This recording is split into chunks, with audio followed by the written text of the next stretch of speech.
tell me a bit about you, NaviSavi, and your whole journey to date. Yeah. So basically, where do I even start? Yeah. But a little bit about myself. Just grew up as a small town girl.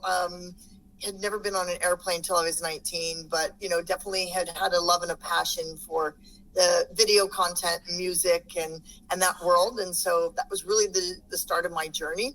Was getting involved and having a degree in broadcast journalism and marketing, working as a radio disc jockey, then with ABC Sports, then with David Letterman, and then eventually moving on to a record label where I was head of video content. So through that process, and then in New York, it's where I really started to travel the world as I'm directing and producing music videos and video content. And through that was really kind of the genesis of NaviSavi. It was, here I am traveling, and I don't see, I want to go on a 2-week vacation with this tour company, and I'm still stuck with, photos and paragraphs. Yeah. And I need a visual representation if that's my 2 weeks and that's $2,000. So, that was really where I started seeing the disconnect of real experiences, how they would be. Not that it was, to make it bad. It was the flashy content wasn't always resonating with me and the experience I would have. So that's when I really married it into, it was a TV show to start in 2013. That tells you how old I am. Whoa, and no. So the premise was my buddy and I go show you a country and the highlights, and everything underneath was in short videos. So you could check the box and create a video itinerary. So that was really the start of it. We picked for many years. In 2017, I started pivoting it into more of a platform, an app. I knew nothing about being in tech. I knew nothing about startups. So here I am, this head of music, video producer that's trying to build a travel tech company that I know nothing about. So if anyone can do it, you can. I was moonlighting that project for a very long time. It wasn't like I could just jump in and knew what to do. Yeah. So that was really, in 2019, I tried to learn a lot of the ropes. Then 2019 started fundraising, and to launch April 1st, 2020. COVID hit, so we didn't come out for a year later. But, basically NaviSavi was born and came out in 2021. And it's a platform in which people upload videos of places that they recommend. Everything is 30 seconds or less. It's unedited, shows the experience, and we go through and we approve every video, but we also pay the creators every video recommendation that we approve. And then we have that so our users can build and book video itineraries. And then we license that content to major travel brands and distribute that so these, businesses can be connecting with these creators. And a lot of them, they don't have the time and energy to work with one-on-one to get a collection of 40 videos from Paris quickly. Yeah. And so that's really what we provide is a library of this B-roll footage in which they can they can quickly grab and content from all over the world. We've got 125,000 videos covering 180 countries. We get around 2,000 videos a week, and with that, that's basically all we can handle at the moment. And that's just with our 5,000 creators that we have on board now. So we'll definitely be looking to expand that and open it. I mean, technically anyone can come on and be a creator, but it's monitoring that. Yeah, it's a lot. It's like exploded these past 5 years massively. Yes, exactly. So we've always been a little fearful that, we've had a couple publications that want to write about us, about how to make money from your camera roll, but they had like 22 million in their viewership and readership. And I was like, we can't. No, not just yet. Not just yet. We're starting out baby steps, but all good. Definitely. I think it's so interesting, like the authentic experiences. Have you noticed that? Like, is that sort of where it came from with yourself being a digital nomad, or did that sort of come after? It really, I'll tell you, it really started as I was never going to be an influencer. Yeah. And I basically am, when you've met me, and I am as genuine and authentic as it comes. I say it like it is, for good or bad. But our platform's only at positive recommendations, I should add. But, it's really like, I'm never going to be that girl that's on a beach and creating this content. And it was like, people want to see how I really travel, and that Yeah. was what I was giving and representing, and that's what my friends and family were gravitating towards. So it made sense. Yeah. It was easy. It was it was me. The app is me. This is it. And like there's a massive sort of community as well of, like you say, there's millions of people that don't just want to search for generic places that you see. It's all that sort of background stuff, which is what you guys do. Yeah. Yeah, that's the nail on the head. And it's not always the must see, but it's sometimes those hidden gems that we have a lot of locals uploading within their own communities. And, you know, we have some people say, well, don't give away all our secrets, but, you know, sometimes you want to get off the beaten path a little bit. 100%. And we're sharing these recommendations, and that's where our platform comes into play through video content. So amazing. So yeah, I love it. Long story short. Love it.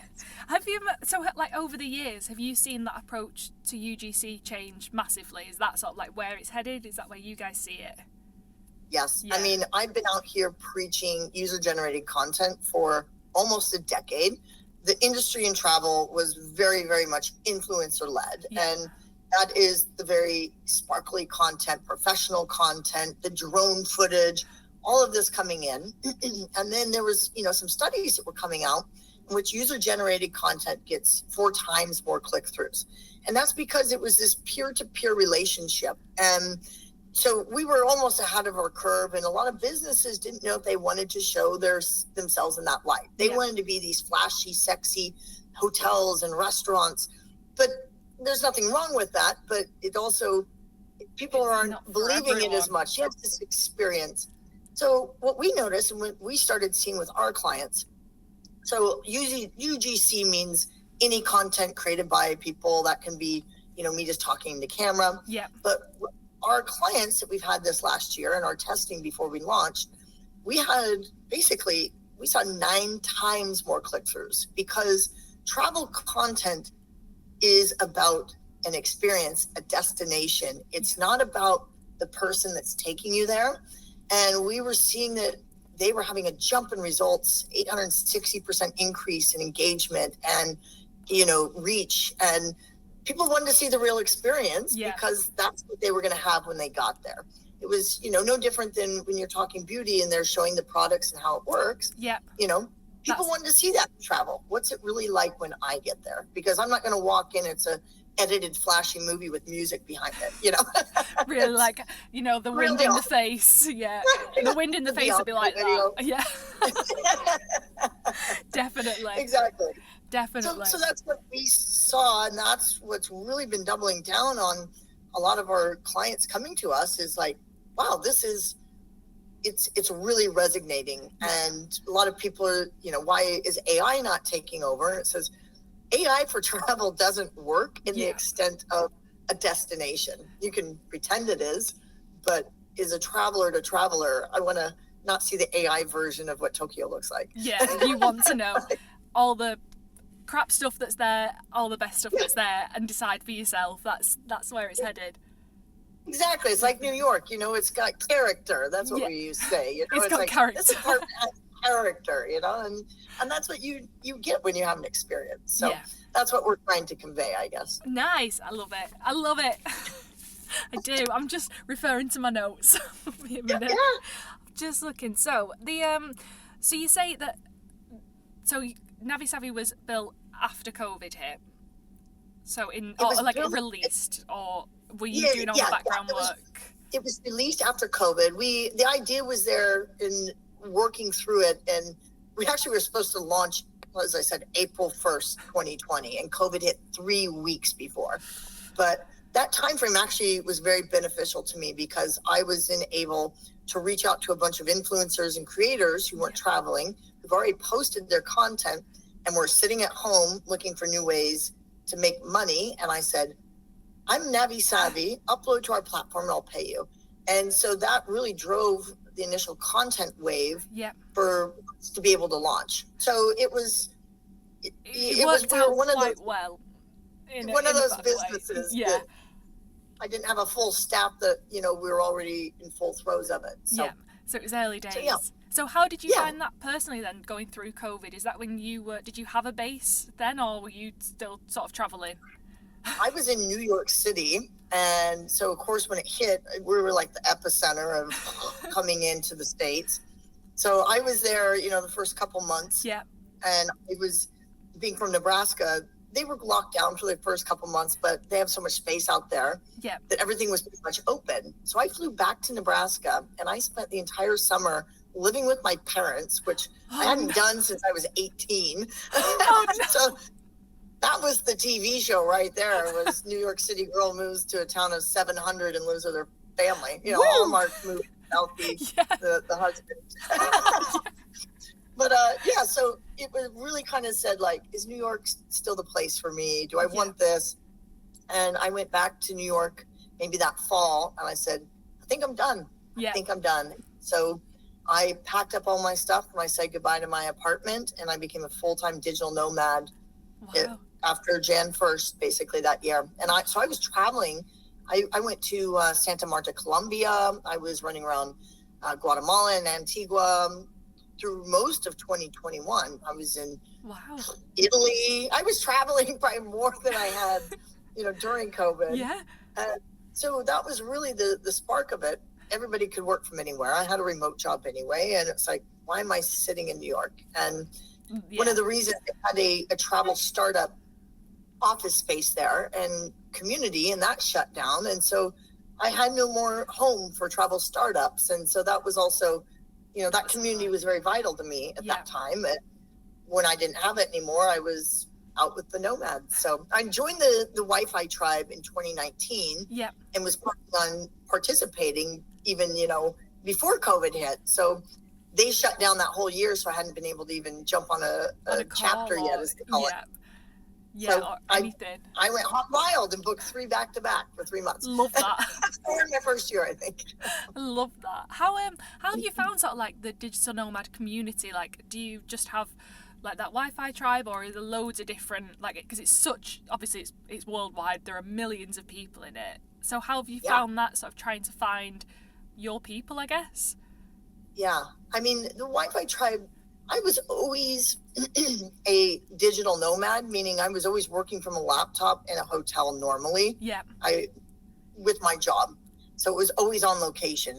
And with the Nomads, it was kind of having, I guess, I used that community as an opportunity to go to a new country, although the initial first 3 and 4 I'd been to, but I started using that community to really be able to jump into a destination I might not feel comfortable going to by myself and didn't want to plan. Yeah. Much like Cape Town was, or I just got back from Namibia 2 years later, after Cape Town.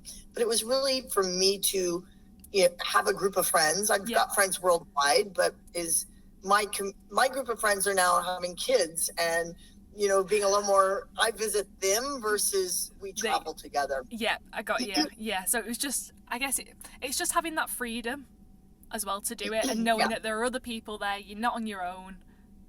It's that exactly. kind of thing. It's a community, and that's what they say the biggest problem with nomading is loneliness. And there's all these communities that are popping up nowadays, Hackers Paradise, Nomad Base. So I tried to jump in a little bit of here and there in all of them just to kind of keep tabs on what's going on. Yeah.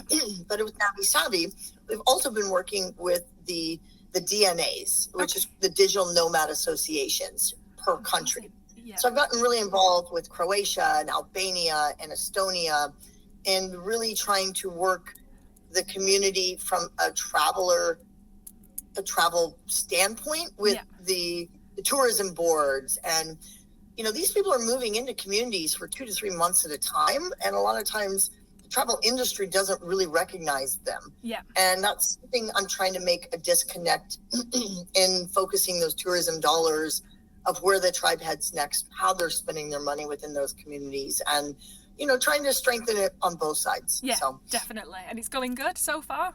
So far, so good. Yeah, they haven't kicked us out yet anywhere, so. I guess we'll wait and see. Is that what you wanted NaviSavi to always be then, that sense of community? Because you've had it all that time. You just wanted that sense of, it's people to people, it is a community. It is. And that's how anyone can contribute to our community for a recommendation. It's not just because you have 1 million followers that people should listen to you. Yeah. If it was something you enjoyed, it's something you should contribute. And what I was seeing at Wi-Fi Tribe, at least, was everybody was communicating in Slack groups or in WhatsApp groups. Or we were seeing each other on social media do awesome things and then private messaging. And it was like, why are we not keeping this information condensed, sharing it with people, and putting it together, in a format that everybody can access and contribute to? So that was really kind of the disconnect that I saw happening, at least within these digital nomad communities. A lot of travelers are maybe going for 2 weeks or a month on a vacation. Yeah. But these people are constantly traveling 9 months out of the year, 10 months out of the year. That's crazy. And so they were constantly sharing recommendations on a daily basis of, where to stay, eSIMs, visas, They're constant. They live it. Yeah. They live it. Weekends, organizing. So that was like, this is a platform where all of that can be combined and really help, that community, at least I saw, is a disconnect. Definitely. No, I like that. Have you noticed on NaviSavi then sort of like upcoming places to be, or like new countries that you sort of notice a trend as it's gone on? Oh, we see, as it's uploading, we see what's trending. So what was, really interesting, a year ago, Albania was super trending with nomads. And now we're seeing people going like the 5 stands, Uzbekistan, Turkmenistan, Kazakhstan. That's another huge hotspot. Mongolia is popping up on the map. Things that you would never think it's your traditional, these places, those are really kind of what's Cyprus, it's huge groups living in Cyprus now. And that was always kind of there, but it's the communities, you can see where the next co-lives are at, and it's like, all right, that's what's trending next, because it's still affordable and, it hasn't been run down and over by tourists over and over, So that was kind of the shift that you see. And also countries like Croatia, they become part of the Schengen, and that really starts limiting digital nomads that want to spend time. And that was kind of a safe haven for them that all hang out in Croatia while they're waiting out their Schengen days or, trying to get back. So those are kind of the shifts that we see as politically laws change and, how it affects our trends as well. So, and new destinations. Nice. Have you got any more countries on your cards this year? Oh yeah, I mean, I literally. I know that was such a stupid question. Of course you have. Of course you have. Actually, on Tuesday, I'm flying to Ghana, so I'm taking a tour through Ghana, Togo, and Benin, and for about 12 days, and then So I try to. I mean, last year was so heads down with work. Yeah. This year's probably even busier, but it's like I've got to just get out there and experience the world, like do what NaviSavi does. You have to do that. Yeah. And if you're not out there knowing how, funny enough, we have a creator in Ghana who wrote us an article of the hidden gems of Ghana, and I'm going to meet up with him when I'm there, Amazing. Really seeing my community in real life, which is awesome. That's exciting. It's just, it's such like, it's such not an obvious idea, but it is like people love people. Like you say, you don't have to have 1 million followers to it's just them recommendations. Where's your favourite country you've ever been? Put you on the spot. I get asked that a lot. That's tough. Okay. I mean, I have 2 that stick out. Yeah. And one is Myanmar, former Burma. Because I went right when they only had it open for tourism for a short moment. And to see people that haven't had tourism in 50 years, 100 years, was amazing. Yeah. They didn't know how to react, But on the other hand of that, Chile was one of the most amazing, diverse countries. I went from the bottom at Ushuaia in Patagonia to the Atacama Desert up to the north, all the way to Easter Island. And I mean, what an amazing country. The people were great. It was, if you want to hit one country and spend a month, that's definitely the one. I mean, it was amazing. Just the diverseness that you're getting from Easter Island, literally, to hiking on a you know, icebergs, you know, glaciers. It's just like, how do you do it? You're just not tired. The worst part is packing for that. Yeah. Let me tell you, you got hiking boots, you got a bikini. It's just like, all right. I don't know what I'm wearing now. Just bikini top on the mountain, and then why not? All in the same trip. Yeah. Should have That's a rethought lot. that. Maybe pack a little more by season, but you know, I pack by country. Exactly. It's fine. It's worked, so it's fine. Exactly. Exactly. So, I guess again, like going back to sort of a nomad, what advice would you give anyone who's wanting to start, or like who, because like you say, sometimes gets the reputation that it can be so lonely. So how would you be like research, you know, the communities that are there, or how would you go about that? I'd say the toughest part is just booking the first trip and getting out the door. Yeah. You're going to meet people once you're out and about. Booking locations that they don't always have to be hostels. They can be co-lives, and that's usually a great opportunity to meet other people that are also traveling and working simultaneously. They're not just there for a party in a hostel, and you know, you've got that nice balance. A little more, you know, they have a little more business focus, at least during their time on their travels. Yeah. That's probably the easiest ways to get in with some of these initial co-lives. Join one of these communities. There's plenty of them out there nowadays, and the information is everywhere. There's a lot of I know like Nomad Base does, you know, a week long, you know, they do a Nomad cruise where they cruise across the Pacific Ocean from the States to, I think it was Tokyo is what their last one was. So you can jump on these opportunities to work with a group or live with a group for 2 weeks and test it out. You know, they're doing another one, I think, in Tenerife for a week. Those are the kind of communities you can jump in immediately. They're super welcoming. And then you all disperse, but you've now met 200 new people. And when you pop between those communities, you really start getting in the groove of, you meet people, you start traveling with those people together. They have plans. You can come along. They have other friends. And it really is a welcoming community, to be honest. And it just spirals from there. And before you know it, you're completely a nomad. Yeah. I mean, I don't have a problem meeting people. I could talk to anybody about anywhere. I know. But, I know. And that's the best thing. Blessing and a curse. But, you know, for the most part, if you can get out there, taking that first step, know there's other people out there like yourself that are alone. There's apps that you can find. I think there's even a Nomad Soulmate app, which you can swipe and find other nomads. You know, there's so many more tools out there now in 2025 than there was 5 years ago. Yeah, definitely. 100%. 100%. I think... Yeah, I'm really happy. Yeah, we've covered everything unless there's anything else you want to say. You're just fantastic. I can just listen to you all day. I'm like this. Tell me more. I'm yap all day long anyway, you know. But I think just in closing of that, like being a digital nomad, to know like it's an amazing experience. If you have the time, you have the flexibility, it's a must do. Not every day is a vacation. There's days when, you know, there's load shedding and there's no internet for 2 hours. Like you and I tried to connect and, you know, it happens. The things can be very frustrating at times. And you have to learn to roll with the punches. You have to be, you know, it makes you a better person, a better traveler. You realize not everything is going to go your way, and not every culture is going to have the Starbucks and have what you're used to, you know, and you learn a lot about yourself and a new destination. And so I'd say it's, you know, they say travel's the one thing that you spend money on that makes you richer. And I do believe that, and encourage people to get out there, explore. You can always go home.